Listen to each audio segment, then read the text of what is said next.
পাহাড়ে বিজেপির তাড়া খেয়ে 3 দিন যাবৎ গভীর জঙ্গলে সেগুন পাতা মাথায় দিয়ে কান্নাকাটি করছে ত্রিপ্রামথার কর্মীরা। রাজ্যের পাহাড়ে নির্বাচন শেষের পর বিজেপি, আইপিএফটি এবং প্রদ্যুতের ত্রিপ্রামথা উভয় দলকেই একে অপরের প্রতি ক্ষোভ প্রকাশ করতে দেখা গেছে। পাহাড় জয়ের পর যেমন মথার কর্মীরা বিজেপি কিংবা আইপিএফটির উপর দফায় দফায় হামলা চালায়, ঠিক তেমনি পাল্টা জবাব হিসেবে অপর দিক থেকেও হামলা হুমকি পড়ছে রাজার দলের উপর।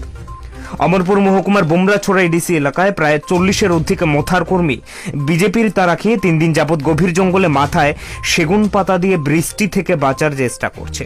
জানা যায়, গত 16 তারিখ বিজেপি কর্মীরা মথার কর্মীদের উপর আক্রমণ করে বোমরাছড়া এডিসি ভিলেজের প্রায় ডজন খানেক ঘর সহ দোকানপাট ভেঙে দেয়, এমনটাই অভিযোগ। তাছাড়া 3 জন মথার কর্মী গুরুতরভাবে আহত অবস্থায় জঙ্গলেই অবস্থান করছে তাদের সাথে।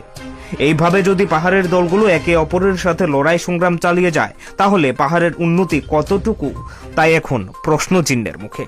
তবে প্রত্যেক দিন বিজেপি কিংবা ত্রিপ্রামথার কর্মীরা যেভাবে একে অপরের উপর আক্রমণ করছে, তা দেখে প্রত্যেক দলের কর্তারাই কিন্তু শান্তি বজায় রাখার আদেশ দিচ্ছেন।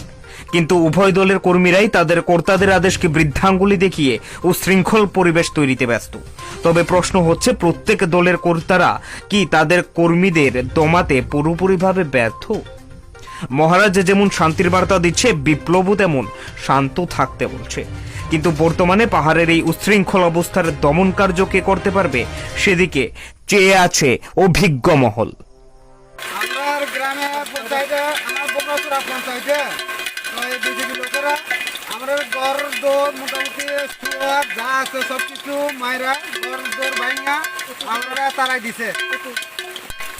এখন আমরা জঙ্গলে মোটামুটি 3 দিন যাবত আমরা জঙ্গলে আছি।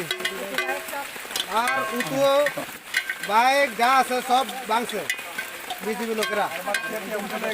এখন আবার আমরা কিতা করতেছে, এখন বিজেপিতে সিলিন্ডার না দিলে তাহলে আমরা মোটামুটি সম্পূর্ণভাবে মেরে ফেলবে। আর সবাই হুমকি দিতেছে, এখানে বলে একটা ত্রিপ্রামথা রাখতো না।